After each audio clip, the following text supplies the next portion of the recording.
Welcome to Burn On, Not Out, the podcast for founders and CEOs who are done being the bottleneck. There's a decision that you've already made that you're going to take back this week.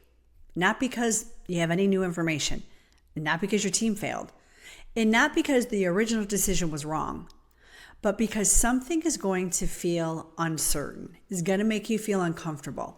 Maybe it's a client pushback, or a deadline will shift. But some risk will surface that wasn't visible when you first made the decision. And in that moment, before you've even consciously decided to get involved, you've already gotten involved. So today I want to talk about why that happens. Not at the surface level, at the level where it actually lives. Because this isn't a delegation problem, and it isn't a trust problem. It isn't even a discipline problem. It's loss aversion. And it's running inside every founder who has ever taken a decision back. I know this pattern all too well, not from a framework that I read. It was from a decision that I made and I kept making over 9 months that still haunts me to this day. See, I was with a consulting firm and we'd built an organizational culture offering that was making a huge impact. We'd created a cultural assessment that was bringing in clients. It was delivering real results. We'd built a team that believed in what we were doing. They were on fire. We had real momentum, the kind that takes years to build and that most companies may never find. We could feel it. The team could feel it, and the clients could feel it. And then the leader decided that we were going to pause all of it.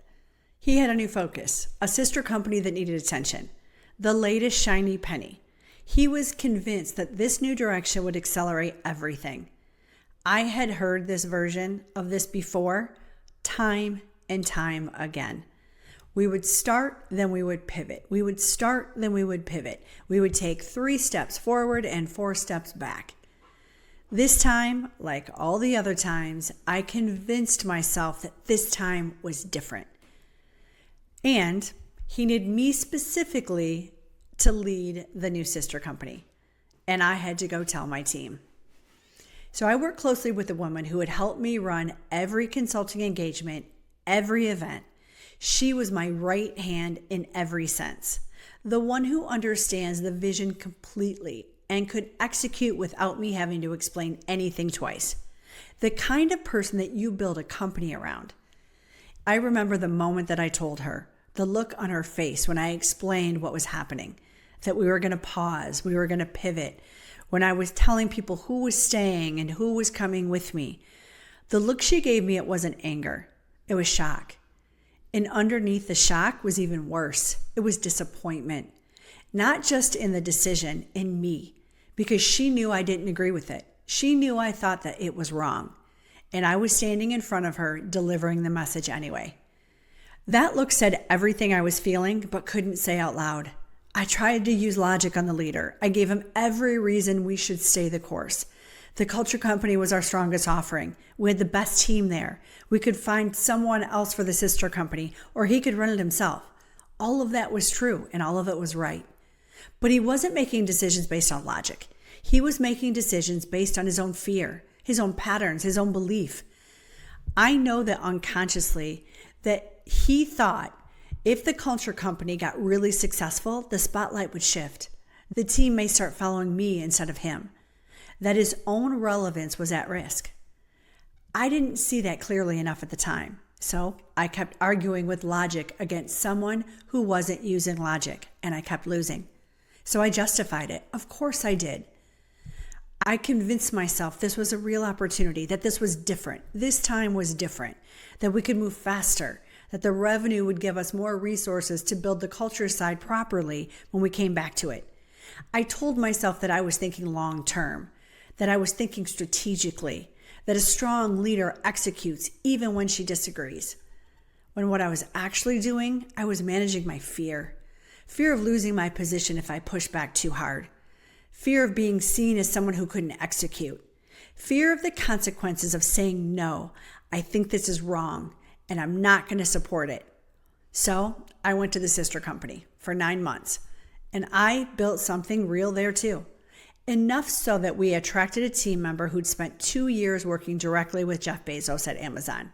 He was exactly the kind of person that you wait years to find, lit up about the work, ready to build, the kind of energy that elevates everyone around him. And I let myself start to believe again, believe that it was worth it, that I'd made the right decision. So here's what I know now about that belief. I wanted it to be true. I needed it to be true. So my mind found the evidence to support it. Every small win felt larger than it was. Every sign of progress confirmed the story that I needed to be telling myself. Because here's the truth on this. The strongest force in human nature is the need to stay consistent with the identity that you hold of yourself.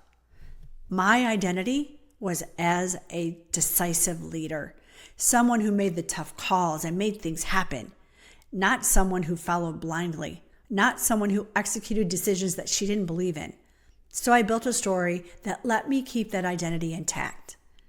And true to form, 9 months later, the leader pivoted again, pulled me back to the culture company, back to the team that I'd left, back to the momentum that we had lost. Another new great idea. Start from scratch again. Start, pivot, start, pivot. 3 steps forward, 4 steps back. The person that had joined, the one who'd worked with Bezos, who was lit up, who'd started to build something, was gone within 3 months. The leader had made it impossible for him to stay because deep down, success was the threat. If things got really good, this pattern would get exposed. I left not long after, and so did others, and the company has never regained that same level of momentum. This is what loss aversion actually costs. Not just the moment of taking a decision back, the compound interest on every override, the team that stops believing, the momentum that doesn't come back, the talent that walks out with it. I realized what had happened when it was too late. My belief in the company was gone. The team's belief in the vision was gone. Had I held firm, had I stayed with what I knew was right and fought harder for it, everything could have been different. So let me give you the name of what was running in that firm, in me and in the leader both. Because what I just described isn't a story about one bad decision. It's a story about loss aversion operating at full force on both sides of a leadership relationship. Loss aversion is one of the most documented findings in behavioral economics. The research is consistent across decades, cultures, and contexts. Losses feel approximately twice as powerful as equivalent gains. So losing something that you have, or feeling that you're about to lose something, activates a threat response that is faster, stronger, and more consuming than the motivation to gain something of equal value. Simon and Tversky, the 2 researchers who first documented this, they found that the pain of losing something registers at roughly twice the intensity of the pleasure of gaining the same thing. So that asymmetry doesn't feel like a bias when it's happening. It feels like clear thinking. It feels real. It feels like you're finally seeing the situation accurately. It feels like this specific case genuinely warrants your involvement. It always feels that way. That's what makes it so durable. Here's what this means for founders specifically. When you delegate a decision, you create the possibility of loss. If the person you delegated to gets it wrong, you lose the outcome. You lose the client relationship. You lose the timeline. You may lose the result you would have gotten if you'd handled it yourself. So that potential loss is vivid. Your brain can picture it in detail, and it feels immediate and real. What you gain by not taking it back, the team members' growing confidence, the signal that their authority is real, the structural integrity of the delegation that you just made, the compounding trust that builds over time, that's abstract.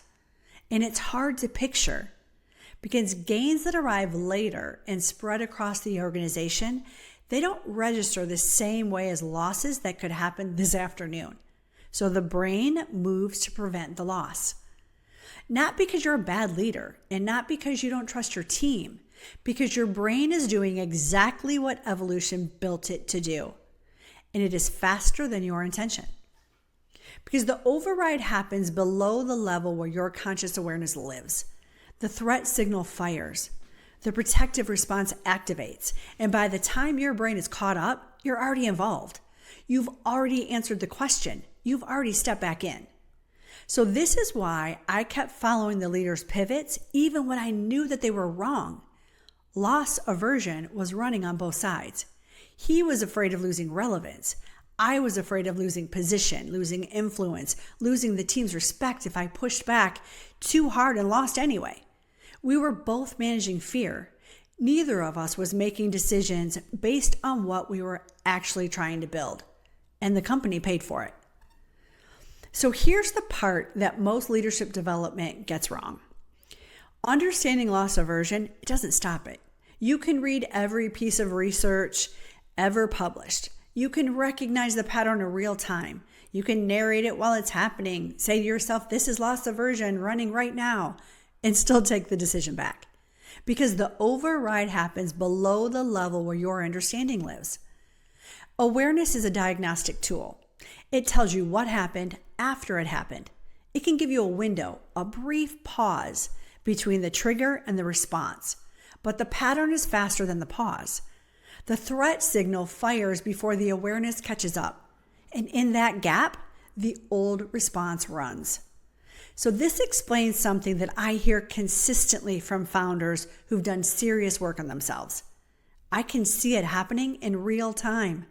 I can narrate the whole thing while it's running, and I still can't stop it. Yeah, because seeing it and stopping it are two different operations. Knowing lives in your conscious awareness. The pattern runs below that. And no amount of knowing will intercept a response that fires faster than thought. You can't think your way out of a cognitive bias while the trigger is active. But you can design around it. And that's the distinction between thinking your way out and designing around it. That's the most important thing in this episode. Designing around loss aversion means removing the moment of choice before the trigger fires. If a decision has clear written owner, and your role when that type of decision surfaces is explicitly defined in advance, not as a reminder, not as a good intention, but as a structural rule, then loss aversion doesn't get a vote. The question of whether to step in has already been answered in a moment when the threat response wasn't running. The loss still feels real in that moment. The threat response still activates, but the architecture intercepts it before it overrides what happens. Not because you're more disciplined, because the decision about what to do was made before the loss aversion was in the room. So think about what that would have looked like in my story. Think about what that would have looked like in my story if I had a structural rule, defined in writing, agreed upon in advance, about when the leader's pivots required my direct involvement. The conversation would have been so different, not because I would have felt less afraid, but because the structure would have given me a place to stand that didn't depend entirely on my willpower to hold it. That's the difference between a boundary and a structure. A boundary requires you to enforce it in the moment, under pressure, when loss aversion is running at full strength. A structure enforces itself before the pressure arrives. So, here are 3 questions that I want you to ask yourself about any decision that you're currently holding. Number 1, is this decision actually mine? Not formally, not by habit, not because I've always weighed in on things like this. Is it structurally mine to make? Second question, what specifically am I afraid of losing if I don't step in? Now I want you to name it, make it concrete, because loss aversion is most powerful when it's vague. When you can name the specific fear, I'm afraid the client relationship will suffer. I'm afraid the deadline will slip. I'm afraid my team isn't ready for this. Then you can assess whether that fear is proportionate to what the override will actually cost. Third, have I built the structure that makes this decision not mine? Not assigned it on an org chart, but built the structure, the written decision authority, the defined escalation limits, the behavioral discipline that makes the assignment real. If the answer to that third question is no, the override isn't the problem. The absent structure is. So I stayed 9 months in the wrong place because I was managing loss instead of building something. The team I left behind lost their momentum, their belief, and eventually their jobs. The talent we attracted couldn't hold because the structure above them couldn't hold either. Loss aversion told me I was preventing a loss by following the pivot. What I was actually doing was guaranteeing one. If you recognized yourself in that story, in the override, in the justification, in the moment you knew it was wrong and did it anyway, I want you to know that it is not a character flaw. It's a cognitive pattern running in a structure that was never designed to catch it. The correction is not trying harder. It's building what catches the pattern before it runs. The CEO Decision Reset, it walks you through exactly what that structure looks like. What decision authority means at the behavior layer. How to design the architecture that intercepts loss aversion before the override even happens. And what changes when the structure holds without requiring your willpower to enforce it. It's 30 minutes. It's free. The link is in the show notes. Watch it now. Until next time. Thanks for listening to Burn On, Not Out.